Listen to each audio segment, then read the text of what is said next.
गुरुर्ब्रह्मा गुरुर्विष्णुः गुरुर्देवो महेश्वरः गुरुः साक्षात् परं ब्रह्मा तस्मै श्री गुरवे नमः। यकिरालकुलाम्बोधिविधुमानन्दरूपिणम् अनन्तार्यतनूजातं कृष्णं वन्दे जगद्गुरुं श्रीकृष्णमाचार्यमनन्तपुत्रं सत्साधुमित्रं करुणार्द्रनेत्रं गुरुं गुरूणां पितरं पितॄणाम् अनन्यशेषः शरणं प्रपद्ये अनन्यशेषः शरणं प्रपद्ये अनन्यशेषः शरणं प्रपद्ये। श्रीकृष्णार्यशिष्यराजं ज्योतिश्शास्त्रप्रबोधकं श्रीपथमार्गमार्ताण्डं लक्ष्मणार्यमहं भजे। मूर्तित्वे परिकल्पितस्य शिभृतो वर्त्मा पुनर्जन्मनाम् आत्मेत्यात्मविदां क्रतुश्च यजतां भर्तामरज्योतिषां लोकानां प्रलयोद्भवस्थितिविभुश्चानेकधा श्रुतौ वाचं नः सददात्वनेककिरणः त्रैलोक्यदीपो रविः। అందరికీ నమస్కారం. మనం ప్రతి గురువారం ఆదివారం వరుసగా చెప్పుకుంటున్నటువంటి అనగా అధ్యయనం చేస్తున్నటువంటి జ్యోతిష అధ్యయన తరగతుల్లో భాగంగా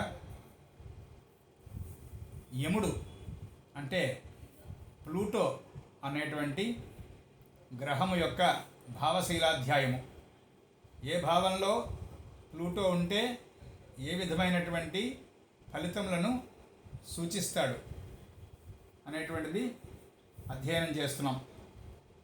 లగ్నంలో ప్లూటో చూసాం కిందటి తరగతిలో. ఇవాళ ద్వితీయంలో ప్లూటో దగ్గర నుంచి నెమ్మదిగా లోపలికి వెళ్తాం.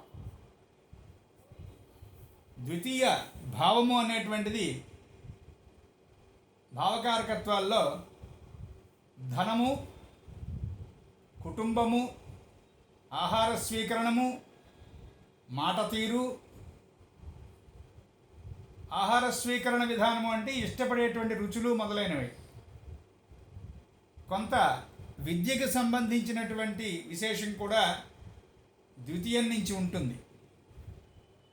అలాగే ఆయుష్కు సంబంధించినటువంటి చాలా ప్రధానమైనటువంటి విషయం అంతా కూడా అష్టమంతో పాటు ద్వితీయంలో ఉంటుంది. ద్వితీయం మార్గస్థానము అనేటువంటిది మనకి అనుభవ సూత్రం. ఇలా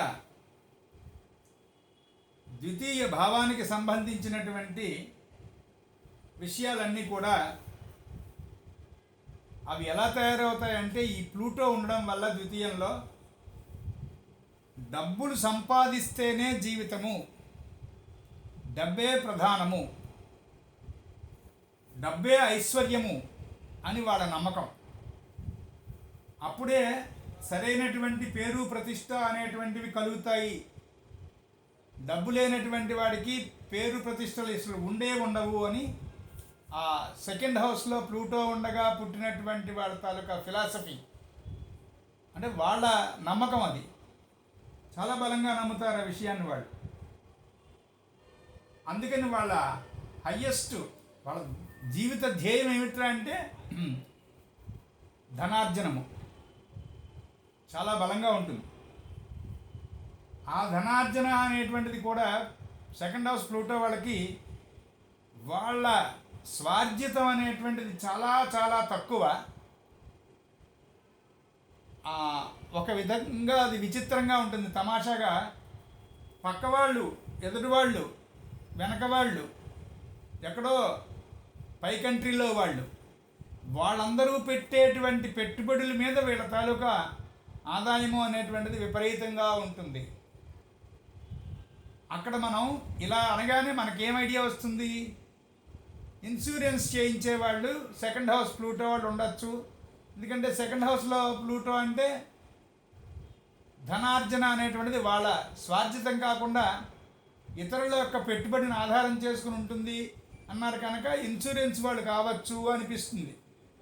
అది వేరు. సెకండ్ హౌస్లో మెర్క్యూరీ కూడా ఉండాలి.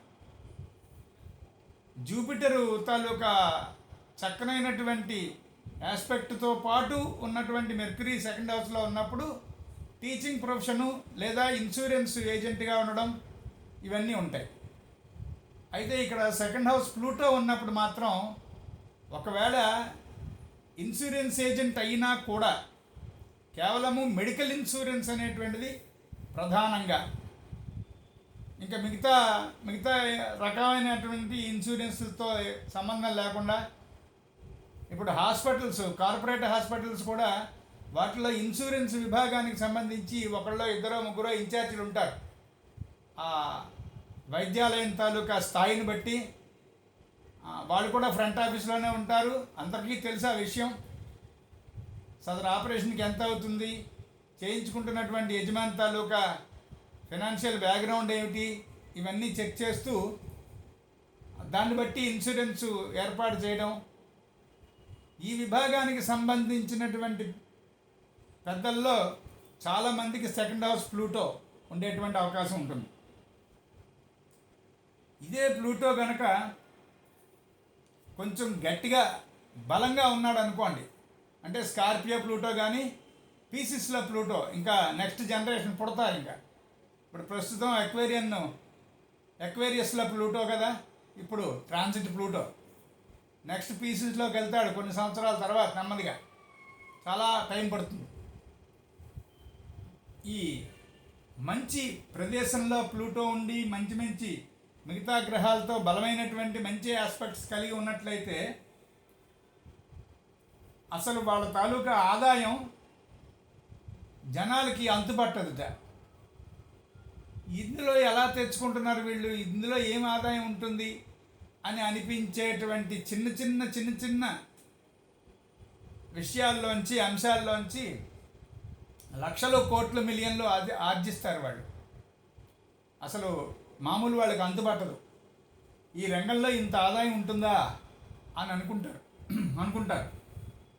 అలా వీళ్ళ ఆలోచనే అసలు అలా ఉంటుంది. చాలామందికి అంతుపట్టదు, అసలు అలాంటి ఐడియాసే రావు. చెప్పలేము మనం, మనకు అర్థం అవ్వదు. వాళ్ళకి అలాంటి ఐడియాలు వస్తాయి. ఆ ఐడియాతో వాళ్ళు చాలా చక్కగా గడిస్తారు. తర్వాత ఇదే సెకండ్ హౌస్ ప్లూటోకి కేంద్ర వేధలు లాంటివి ఏమైనా ఉన్నాయనుకోండి. ప్లూటో ఎలాగూ పాపగ్రహం కనుక శుభగ్రహాలతో షష్టాష్టకం ఉన్నా, సాటి పాపగ్రహాలతో కేంద్ర వేధలున్నా, అపోజిషన్ ఉన్నా, అపోజిషన్ కూడా కేంద్రవేదే, సమసప్తకం అంచేత ఇలాంటివి ఏమైనా ఉంటే అట్మోస్ట్ సెల్ఫిష్నెస్, అసలు అంత స్వార్థం ఇంకెక్కడా చూడం మనం. విపరీతమైనటువంటి స్వార్థపూరితమైనటువంటి లక్షణం ఉంటుంది వాళ్ళకి. ఆ స్వార్థం చేత చివరాఖరికి వాళ్ళకే అంటూ ఎవరూ మిగలకుండా అందరినీ పోగొట్టుకుంటారు వాళ్ళు. ప్లూటో అంటేనే మనకి యముడు. ఇక్కడ యమ శబ్దానికి మనం నిర్వచనం చెప్పుకుంటూ ప్లూటో అనేటువంటి గ్రహం తాలూకా పోకడలు, ఆ వైఖరి, ఆ లక్షణ సముదాయం ఇంతా కూడా మనం ఇంతకుముందు మాట్లాడుకున్నాం. నల్లగా ఉంటాడు, బలిష్టంగా ఉంటాడు, కండలు తిరిగి ఉంటాడు, అయితే దయార్ద్ర హృదయుడు లేదా పాషాణం లాంటి కఠిన హృదయుడు, మధ్యస్థంగా మాత్రం ఉండడు. ఇద్దరు మెత్తని హృదయం ఉండి, అలా బలిష్టమైనటువంటి శరీరం ఉండి, కండలు తిరిగినటువంటి శరీరం ఉండి, భయం కలిగేటట్టుగా ఉండి కూడా చాలా కరుణామయుడై ఉంటాడు. ప్లూటో పాజిటివ్గా ఉంటే. నెగిటివ్గా ఉంటే అస్సలు యమము అనేటువంటిది, యమము అంటే ఏమిటి చెప్పారు మాస్టారు? సెల్ఫ్ డిసిప్లిన్, వ్యక్తిగతమైనటువంటి క్రమశిక్షణ. అది అసలు ఈ యమము అనేటువంటిది నిజానికి ఆధ్యాత్మికత అనేటువంటి రంగానికి మొట్టమొదటి మెట్టు వ్యక్తిగత క్రమశిక్షణ. వ్యక్తిగత క్రమశిక్షణ అంటే ఏమిటి చెప్పారు? మహాత్మా గాంధీ గారు చెప్పినట్టుగా, నేను సరైనటువంటి సేవ, సరైనటువంటి కాయకష్టము, సరైనటువంటి పని ఏది చేయకపోతే ఆ రోజు నేను ఆహారం తీసుకోను అన్నారు మహాత్మా గాంధీ.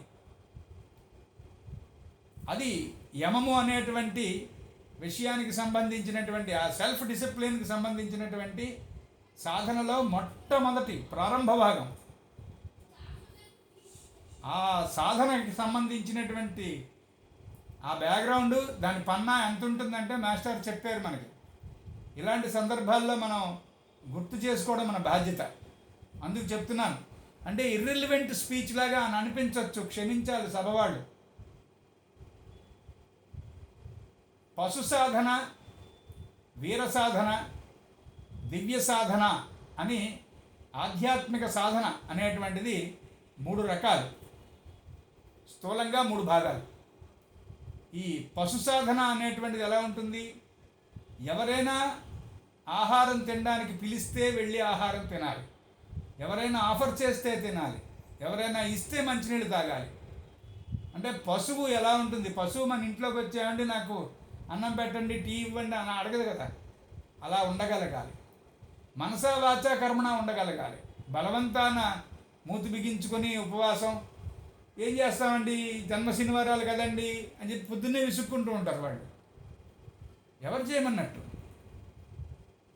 శనివార దేవత కానీ వెంకటేశ్వర స్వామి కానీ రిక్వెస్ట్ చేయలేదు వెళ్ళిన, కానీ అదేదో మొక్కు అంటారు. ఆ శనివారం పొద్దున్న 5 అయిన దగ్గర నుంచి అందరినీ విసుక్కోవటమే. ఇక ఉపవాసం ఏంటి, తత్వాసం. అలా కాకుండా ఉండగలగడం, అక్కడి నుంచి ప్రారంభం అవుతుంది పశు సాధన. నాకు వర్షం పడుతోంది, నాకు ఎండ కాస్తోంది, మనం సాధారణంగా ఏం చేస్తాం? ఈ వెధవ వర్షం, ఈ ముష్టి ఎండ అని నోరు పారేసుకుంటాం. అలా నోరు పారేసుకునేటువంటి వాడికి జ్యోతిష్ శాస్త్రం లేదు. వాడికి అసలు, వాడికి జ్యోతిష్ శాస్త్రం అబ్బదు. ఒకవేళ అబ్బినా వాడి నోట్లోంచి పనిచేయదు. ఎందుకంటే నేచర్ని విసుక్కుంటున్నాడు కదా. ప్రకృతిని విసుక్కునేవాడికి ఇంకా జ్యోతిష్ శాస్త్రం ఏమిటి? అక్కడి నుంచి ఉండాలి అసలు. అందుకు చెప్తున్నాను నేను. అలాంటి విశేషాలన్నీ కూడా ఈ ప్లూటో అనేటువంటి గ్రహం కిందకు వస్తాయి. ఇందులో ఉంటాయి ఆ విశేషాలన్నీ.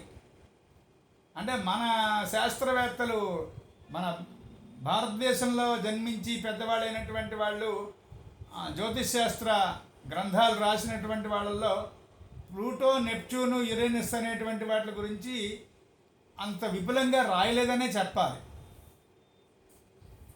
మరి మన అదృష్టమో దురదృష్టమో మొత్తానికి అబ్రాడ్లో మంచి మంచి వాల్యూమ్స్ ఉన్నాయి దాని గురించి.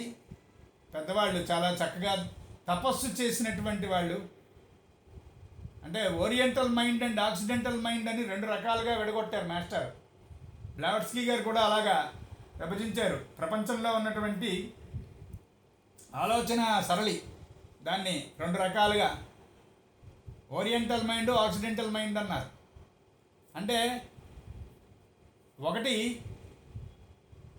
ఆచరణ ప్రధానంగా ఉన్నటువంటి తెగ, ఆ జాతులు వాళ్ళందరూ పాశ్చాత్యులు. తెలుసుకునేటువంటి జ్ఞానము అనేటువంటిది తెలుసుకోవడంతో సరిపోయి ఆచరణ అనేటువంటిది చాలా చాలా చాలా తక్కువ. వాళ్ళు భారతీయులు, క్షమించాలి నన్ను, కానీ చెక్ చేస్తే ఇది నిజమే అని మీకే తేలుతుంది. తెలిసింది ఎక్కువ, ఆచరించేది తక్కువ. మనం వాళ్ళకి తెలిసేది తక్కువ, వాళ్ళు ఆచరించేది ఎక్కువ. అది ఓరియంటల్ మైండ్, ఆక్సిడెంటల్ మైండ్ అంటే ఆ డిఫరెన్స్ అది. అక్కడ మనకి ఈ యమము, నియమము, ఆసనము, ప్రాణాయామం మొదలైనటువంటి యోగాభ్యాస భాగాలు ఏవైతే ఉంటాయో, అష్టాంగ యోగములు అన్నది సరే, అష్టాంగ యోగములు అన్న మాట తప్పు. యోగం ఒకటే ఉంటుంది. ఆ యోగానికి 8 అంగములు ఉంటాయి. అంచేత ఈ అంగాలన్నీ కూడా దేని మీద ఆధారపడి ఉంటాయి? మొదటి దాని మీదే, యమము.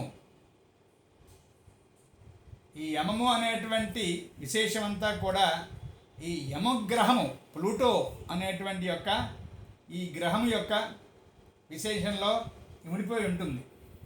అంచేత పాడైపోయినటువంటి ప్లూటో ఉండేటువంటి జాతకం ఆ సెల్ఫిష్నెస్, ఫ్రెండ్స్, రిలేటివ్స్, చుట్టుపక్కల వాళ్ళు ఒకళ్ళు కాదు అందరినీ పాడు చేసుకుంటారు. అలాగే ప్రభుత్వానికి కట్టవలసినటువంటి పన్నులు అవి ఉంటాయి చూసారా, అవి సమయానికి కట్టకపోతే ఏమవుతుందిలేండి, ఏదో ఒకటి చేద్దాంలేండి అనేటువంటి ఒక విధమైనటువంటి ఆ స్వార్థంతో కూడిన అలసత్వం, అది చెక్కబడిపోతున్న కొలది ఎవరు వాళ్ళని సంస్కరించలేరు. ప్రకృతే మళ్ళీ వాళ్ళకి ఏదైనా బుద్ధి నేర్పించి పాఠం నేర్పించి సంస్కరించాలేమో తప్ప, అది కూడా ఏదైనా గ్రహం ప్రోగ్రెషన్లో ఈ ప్లూటోకి ఏదో మంచి ఆస్పెక్ట్ చేసేటువంటి సమయం వస్తే అక్కడ అదృష్టం. అలాగే ప్లూటో బాగున్నటువంటి వాళ్ళకి దేశంలో ఉండేటువంటి ఆర్థిక విధానం, ఫైనాన్షియల్ ఆ చేంజెస్ ఏవైతే పరిపాలనా విభాగంలోంచి ప్రజల మీదకు ఉన్నాయో, ప్లూటో బాగున్న వాళ్ళకి అవి హెల్ప్ చేస్తాయి. ప్లూటో బాగులేనటువంటి జాతకులకి అవే హాని చేస్తాయి. బ్యాంకింగ్ రంగం కానీ ఇంకోటి కానీ ఏదైనా కూడా ఫైనాన్స్కి సంబంధించినటువంటి కార్యకలాపాలు ప్రభుత్వం నుంచి ఏవైతే ఉన్నాయో ఆ రూల్స్ రెగ్యులేషన్స్ అవి ఏమన్నా మారుతున్నప్పుడు ఇక్కడ జాతకంలో ప్లూటో బాగున్న వాళ్ళకి అన్నీ హెల్ప్ చేస్తాయి, బాగులేని వాళ్ళకల్లా అవే కారణాలు అవుతాయి, ఇబ్బంది పడిపోతారు. అలాగే ఇంకొక విచిత్రం కూడా చెప్పారు మనకి నోట్స్లో. మనం రీసైక్లింగ్ అంటాం చూసారా, వస్తువు పాడైపోయిన తర్వాత సాధారణంగా భారతీయులకి ఆ వస్తువుని విసిరేయడం అలవాటు.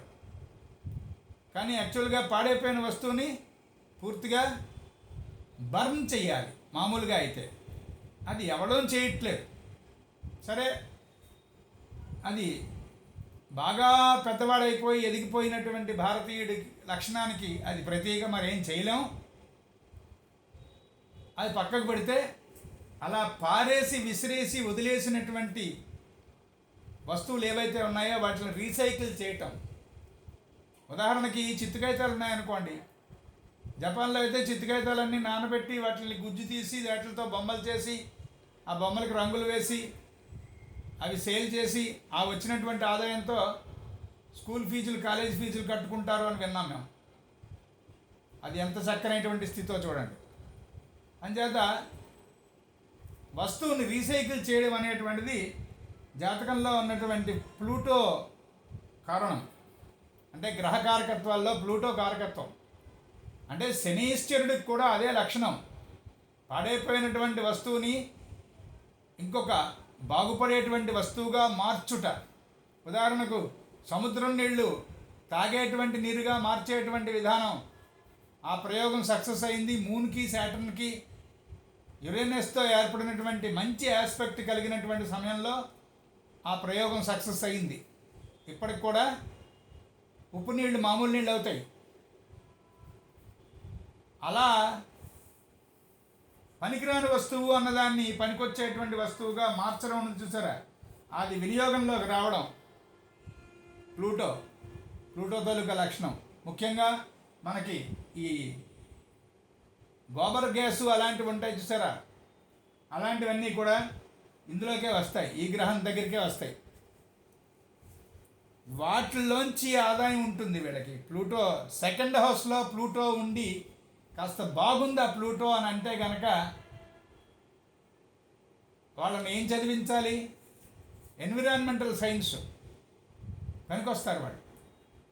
అప్పుడు వాళ్ళే ఒక సొంతంగా ఒక చిన్న యూనిట్ పెట్టుకొని హ్యాపీగా బోల్డ్ అంతా ఎర్న్ చేస్తారు. చాలా బాగుంటుంది.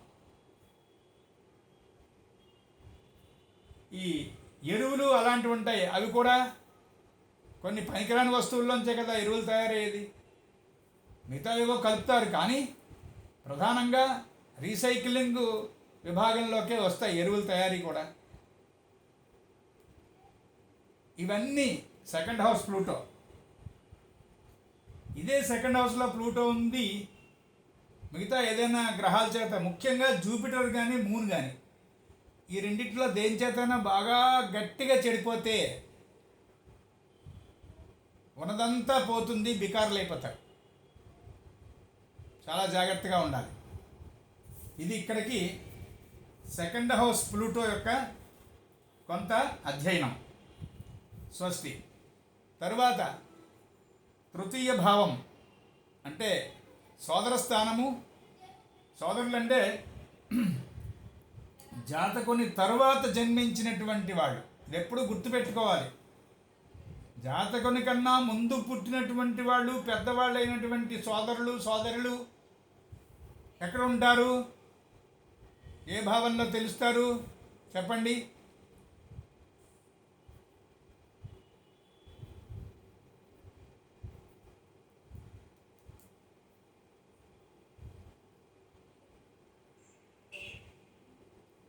జాతకుడి కన్నా పెద్దవాళ్ళు.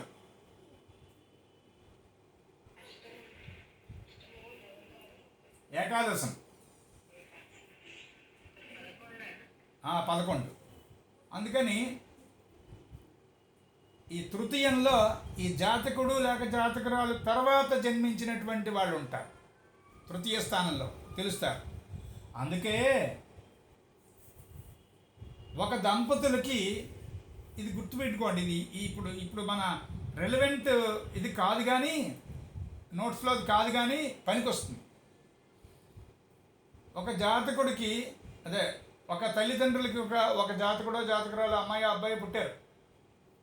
పుడితే ఈ అబ్బాయి తర్వాత లేక ఈ అమ్మాయి తర్వాత ఎవరు పుడతారు అనేటువంటిది క్వశ్చన్ వచ్చింది అనుకోండి. దానికి వెరీ ఫస్ట్ అంటే మిగతా చాలా ఫ్యాక్టర్స్ చూడాలి. తల్లిదండ్రులిద్దరికీ సంతాన యోగం ఇంకొకసారి ఉన్నదా, ఉంటే ఎలా ఉంది, ముఖ్యంగా సంతానం అనేటువంటిది క్షేత్ర ప్రధానమా బీజ ప్రధానమా, ఇవన్నీ ఆలోచించాలి కానీ, ఇవన్నీ చూడాలి కానీ ఎట్ ఏ గ్లాన్స్ మనం చూడగానే తెలిసేది ఎక్కడ? ఇప్పుడు ఈ పుట్టినటువంటి వాళ్ళ తృతీయాధిపతి, తృతీయ స్థానంలో ఉన్నటువంటి గ్రహము, దాని యొక్క స్థితిగతులు చెప్పుకున్నాం కదా. ఏ ప్రిడిక్షన్ అయినా సరే స్థితి యుతి వీక్షణము అనేటువంటివి చూస్తూ ఉండాలి అని చెప్పుకున్నాం. అలాగే ఫలితం అనేటువంటిది ఎలాగా కలుగుతుంది అనుకున్నాం? 6 రకాల కారణాల వల్ల ఫలితం వస్తుందన్నాం. గ్రహజం, భావజం, రాశిజం, గ్రహభావజం, గ్రహరాశిజం, యోగజం. అంటే పుట్టడం, దానివల్ల కలుగుతోంది అని. ఈ 6 రకాలుగా కలిగేటువంటి ఫలితం ఎలా చూస్తే తెలుస్తుంది? సూక్ష్మంగా స్థితి యుతి వీక్షణము. 3వ ఇంటి అధిపతి ఎక్కడున్నాడు? భావాధిపతి. ఆ 3వ ఇంట్లో అంటే భావంలో ఎవరున్నారు? ఆ భావాధిపతి ఎవరెవరి చేత చూడబడుతున్నాడు అది తెలిస్తే ఈ జన్మించినటువంటి వాళ్ళ తర్వాత ఇంకెవరైనా పుడతారా, మరి ఇక్కడికి ఇంతేనా, అది తెలుస్తుంది మనకి. అలా 3వ ఇంట్లో సోదరస్థానం అంటారు, విక్రమస్థానం అంటారు, షార్ట్ జర్నీస్కి సంబంధించిన స్థానం అంటారు, రాతకోతలు, కమ్యూనికేషన్, ఇవన్నీ కూడా 3వ ఇంట్లోంచి ఉన్నాయి కదా. తృతీయ భావానికి సంబంధించిన కారకత్వాలు కదా ఇవి. భావకారకత్వాలు, రాశికారకత్వాలు, గ్రహకారకత్వాలు రోజు చదువుకోండి. ప్రతిరోజు చదువుకోవాలి. కొన్ని సంవత్సరాల పాటు చదువుకుంటేనే ఇవి బాగా నోటికి వస్తాయి. నోటికి వస్తేనే చార్ట్ చూడటం వస్తుంది. ఇది మర్చిపోకూడదు. ఇలాంటి తృతీయంలో ప్లూటో ఉంటే అక్కడ కలిగేటువంటిది ఏమిటి? వాళ్ళ ఎక్స్ప్రెషను చాలా వీక్. మనం వింటుంటాం, పిల్లవాడికి పాఠాలన్నీ అర్థమవుతాయండి కానీ బాగా ఎక్స్ప్రెషన్లు వేస్తండి. ఏమిరా నీకు అర్థమైందో లేదో చెప్పరా బాబు, మళ్ళీ నేను చెప్తాంరా బాబు అంటే కూడా అలా స్తబ్దుగా చూస్తూ ఊరుకుంటాడండి. ఆటిజం పిల్లాడిలాగా. వాడు ఆటిజం వాడు ఏం కాదు. వాడికి ఇచ్చే చాక్లెట్లు 2 తక్కువ ఇస్తే వాడు ఆటిజమా కాదో తెలుస్తుంది మనకి. అంచేత వాడు వెర్రివాడేం కాదు, పిచ్చివాడేం కాదు, వాడికి థర్డ్ హౌస్ ప్లూటో ఉంది. అందుకని ఆ ఎక్స్ప్రెషన్ చాలా చాలా చాలా వీక్. కానీ ఆ లోపల మాత్రం చాలా ఎమోషనల్గా ఉంటారు, చాలా గట్టిగా ఉంటుంది ఆలోచన. పాపం ఎక్స్ప్రెషనే వీక్ వాళ్ళకి. దానివల్ల ఏమవుతుంది, మనం మొదట్లోనే చూసి ఓహో దీనివల్ల ఇలా ఉన్నారు అని దానికి సంబంధించినటువంటి మంచి చెడ్డ, దానికి సంబంధించినటువంటి జాగ్రత్త తీసుకోవడం ఇలాంటివన్నీ లేకపోతే మటుకు పూర్తిగా మొండి పట్టుదల వచ్చేస్తుంది వాళ్ళకి. ఆ మొండి పట్టుదల వచ్చి ఇది నీకు సంబంధించిన పని కాదయ్యా, విడిచిపెట్టయ్యా, నీకెందుకమ్మా ఈ పని అన్నా కూడా వాళ్ళు ఇంకా ఆ పని విడిచిపెట్టరు. తృతీయంలో ఉన్నటువంటి ప్లూటో వల్ల అలాంటి మూర్ఖత్వంతో కూడినటువంటి పట్టుదలలోకి వెళ్ళిపోతారు. అలాగే సాధారణంగా తృతీయం ప్లూటో ఉన్నటువంటి వాళ్ళకి ఇంకొక గుణం కూడా ఉంటుంది. అది కొంచెం పక్క వాళ్ళకి బాగా ఇబ్బంది. ఏమిట్రా అంటే ఏదన్నా చెప్పామనుకోండి, అది ప్రూవ్ చేసేదాకా నమ్మరండి. ప్రపంచంలో అందరూ ఆ విషయాన్ని ఒప్పుకుంటారు, వీళ్ళకి మాత్రం ప్రత్యేకంగా రుజువేమిటి అని అడుగుతారు. అక్కడ ఫలానా సినిమా హాల్లో ఫలానా సినిమా ఆడుతోందంటే దానికి పెద్ద రుజువు సాక్ష్యం ఎందుకు? ఆహా అంటే పోలేదా వీళ్ళు అనరు. ఆ సినిమా ఆ హాల్లోనే ఆడుతోంది, నేను రుజువేమిటి అని అడుగుతారు వెంటనే. అవతల వాడికి విసుగ్గా ఉంటుంది. అంటే వాళ్ళ ఎక్స్ప్రెషన్ అలా ఉంటుంది, వాళ్ళ ఆలోచన తీరు అలా ఉంటుంది, అలా అయిపోతారు. అదే కనుక థర్డ్ ప్లూటో చాలా చక్కనైనటువంటి స్థితిగతులు, మంచి మిగతా గ్రహాలతో మంచి ఆస్పెక్ట్స్ కలిగి ఉండడం ఇలాంటివి ఉన్నాయనుకోండి, ఎంత బాగుంటుందంటే వీళ్ళు పాపం నీరసంగా అనారోగ్యంగా పుట్టి కూడా వీళ్ళ తర్వాత పుట్టినటువంటి వాళ్ళకి వీళ్ళు ఆలంబన అవుతారు, వీళ్ళ దగ్గరుండి పెంచుతారు వాళ్ళని, చాలా బాధ్యతాయుతంగా ఉంటారు. థర్డ్ హౌస్లో ప్లూటో ఉంటే ఆ ప్లూటో బాగుంటే ఇప్పుడు మనం చెప్పుకున్న నెగిటివ్ ట్రేట్స్ అన్నీ పాజిటివ్ అయిపోతాయి. ఎక్సలెంట్ కమ్యూనికేషన్ ఉంటుంది, అద్భుతమైనటువంటి ఎక్స్ప్రెషన్ ఉంటుంది, ఇవన్నీ తిరగబడి ఉంటాయి. అది థర్డ్ హౌస్ ప్లూటోకి సంబంధించిన కథ. స్వస్తి. ఇక ఫోర్త్ ప్లూటో, చతుర్థంలో ప్లూటో. చతుర్థంలో అసలు ప్లూటో కాదు, యురేనస్ కాదు, పాపగ్రహం ఏది కూడా అంత మంచిది కాదు. ఇది కొంచెం చిరాకైనటువంటి విషయమే. ఇక్కడ ఇంకొక సూత్రం కూడా గుర్తు చేస్తాను సభ వాళ్ళకి. పాపగ్రహములు శుభగ్రహములు అని రెండు రకాల విభజన, బాగా స్థూలమైనటువంటి విభజన. ప్లానెట్స్, బెనిఫిక్ ప్లానెట్స్, మ్యాల్ఫిక్ ప్లానెట్స్ అని రెండు రకాలు కదూ. అలాగే భావాల్లో రెండు రకాలు ఏమిటి విభజన? కేంద్రములు, కోణములు. అది ముందుగా పెద్దగా ఎక్కువగా స్థూలంగా చెప్పేటువంటి విభజన. సూక్ష్మంగా ఇంకా బోల్డు పణపరములు, ఆపోక్లేమములు, అపచయములు, ఉపచయములు ఇవన్నీ తర్వాత ఉండేటువంటి విభజన. ముందు మనం కేంద్రములు, కోణములు అని చెప్పుకున్నాం, పాపగ్రహములు శుభగ్రహములు. గుర్తుపెట్టుకోండి, కేంద్రాల్లో ఎప్పుడు శుభగ్రహాలు బాగుంటాయి, పాపగ్రహాలు ఎప్పుడు కూడా కోణాల్లో బాగుంటాయి. ఇది ఒక చాలా చాలా ముఖ్యమైనటువంటి సూత్రావళిలో ఇది ఒకటి. మళ్ళీ చెప్తాను. కేంద్రములు యందు శుభగ్రహములు శుభమునిచ్చును, కోణములందు పాపగ్రహములు శుభమునిచ్చును. ఎప్పుడు మర్చిపోకూడదు ఇది.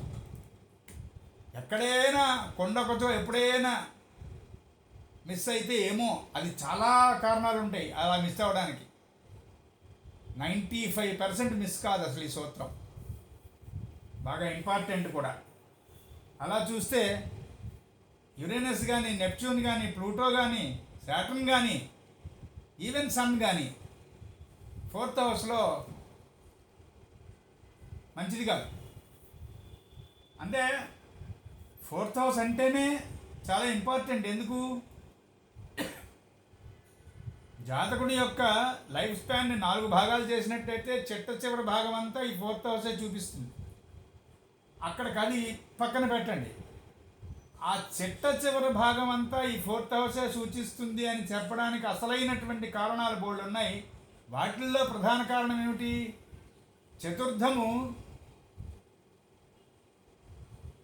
అది సరైనటువంటి కుటుంబ స్థానం. అది అంటే ద్వితీయం కుటుంబం అన్నారు కదండి, మరి చతుర్థం కుటుంబం ఏమిటండి అని అనిపించింది. చెప్పాను ఇంతకుముందు ఆ డిఫరెన్స్, అయినా గుర్తు చేస్తాను. చతుర్థం కుటుంబం అంటే ఈ జాతకుడు లేక జాతకుల యొక్క తల్లిదండ్రులు, అక్క చెల్లెళ్ళు, అన్నదమ్ములు అందరూ కలిసి ఉన్నటువంటి ఫ్యామిలీ. అంటే తాత ముత్తాతల కాలం నుంచి వస్తున్నటువంటి మొత్తం టోటల్ కుటుంబం అది.